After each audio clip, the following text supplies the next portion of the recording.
9월 7일 오늘 만나 성경 말씀은 열왕기하 4장 13절에서 16절 말씀입니다.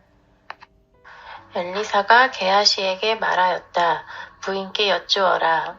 부인 우리를 돌보시느라 수고가 많소. 내가 부인에게 무엇을 해드리면 좋겠소. 부인을 위하여 왕이나 군 사령관에게 무엇을 좀 부탁해드릴까요? 그러나 그 여인은 대답하였다. 저는 저의 백성과 한데 어울려 잘 지내고 있습니다. 엘리사가 게하시에게 물었다. 그러면 내가 이 부인에게 무엇을 해주면 좋을까? 게하시가 대답하였다. 생각나는 것이 있습니다.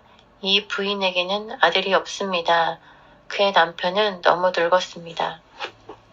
엘리사는 게하시에게 그 여인을 다시 불러오게 하였다. 게하시가 그 여인을 부르니 그 여인이 문 안에 들어섰다. 엘리사가 말하였다. 내년 이맘때가 되면 부인께서는 품에 한 아들을 안고 있을 것이요. 여인이 대답하였다. 그런 말씀 마십시오, 예언자님. 하느님의 사람께서도 저 같은 사람에게 농담을 하시는 것입니까? 그러나 그 여인은 임신하였고 엘리사가 말한 대로 다음에 같은 때에 아들을 낳았다. 아멘. 오늘 만나로 만나주시는 하나님을 기대합니다. 과거보다 풍요로운 시대에 살아감에도 불구하고 과거 세대보다 행복지수가 낮은 이유는 무엇일까요? 매년 유엔이 정한 국제 행복의 날을 맞아 세계 행복 보고서를 발표하곤 하는데요. 갤럽 세계 여론조사에 의하면 대한민국은 2024년 140개국 중 세계 행복지수 순위에서 52위를 차지했습니다. 지난해보다 5단계 상승으로 국민들의 삶의 질과 행복 수준이 점차 개선된 것으로 보는데요. 아이러니하게도 한국의 자살률은 최근 10년 동안 10만 명당 25명 이상에 달합니다. 그 이유는 어디에 있을까요? 우리 모두에게 행복이란 무엇이고 어떻게 하면 개인적인 노력뿐만 아니라 사회적, 국가적 차원에서 행복을 누리며 주어진 생명을 놓치지 않고 살아갈 수 있을까요? 어떻게 하면 없는 것에 대한 자책과 비교로 자신을 갉아먹지 않고 있는 것에 대한 감사와 기쁨으로 자신의 삶에 만족하며 삶을 영위해 갈 수 있을까요? 오늘 본문에는 자식은 있으나 돈이 없는 여인과 돈은 있으나 자식이 없는 여인, 즉 결핍이 있는 두 여인이 등장합니다. 각자의 결핍 중에 두 여인이 각각 어떻게 대응하며 살았는지, 그 삶을 통해 풍족하지만 상대적인 결핍과 공허 가운데 살아가는 오늘날 우리가 살아가야 할 방향성을 모색해 보고자 합니다. 예언자 수련생의 아내는 빚 때문에 두 아들을 노예로 빼앗길 위기에 처하자 남편이 어떤 사람이었는지, 자신이 어떤 상황에 부닥쳤는지 예언자 엘리사에게 부르짖으며 호소합니다. 그러자 엘리사는 어떻게 하면 도움이 될지 알려달라고 하며 집안에 무엇이 남아있는지 묻는데요. 과부와 두 아들은 기름 한 병 말고는 전무할 정도로 매우 궁핍했습니다. 반면 엘리사를 거룩한 하나님의 사람으로 인식한 수넴 여인은 부와 높은 지위를 지닌 자였는데요.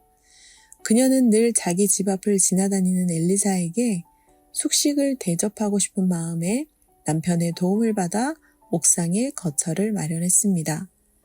그러자 엘리사는 부부의 배려에 감사하며 무엇을 해드리면 좋을지, 부인을 위해 왕이나 군사령관에게 무엇을 부탁해 드릴지 묻는데요. 이에 대해 부인은 나라나 군대에 요청할 사항이 없음을, 자신은 공동체 안에서 어울려 자족하며 잘 지낸다고 답변합니다. 그러나 엘리사는 게하시를 통해 그의 남편이 늙어 아들이 없음을 듣고 내년에 출산할 것을 그녀에게 예언하는데요. 사랑하는 성도 여러분, 결핍 중에 누구를 찾겠습니까? 절박한 상황 중에 누구에게 부르짖겠습니까?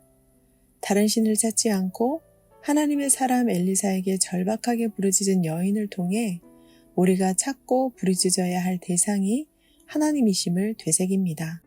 이웃에게 빈 그릇을 빌려서 그릇마다 모두 기름을 채우라는 예언자의 말씀에 순전하게 반응하는 여인을 통해 하나님에 대한 전적 신뢰와 전적 순종을 배웁니다. 넉넉한 중에도 희망 없어 공허할 때 무슨 낙으로 살아가겠습니까? 남편이 늙어 자식에 대한 희망이 없는 중에도 지나가는 하나님의 사람을 대접하길 원했던 여인을 통해 아내의 제안을 수락하며 거처를 마련한 남편을 통해 섬김과 두 사람의 하나된 마음을 엿봅니다. 결핍 중에도 주어진 상황과 형편에 자족할 뿐 아니라 마을 공동체 안에서 잘 어우러져 살아가는 부부를 통해 오직 하나님께 소망을 둔 자족을 배웁니다.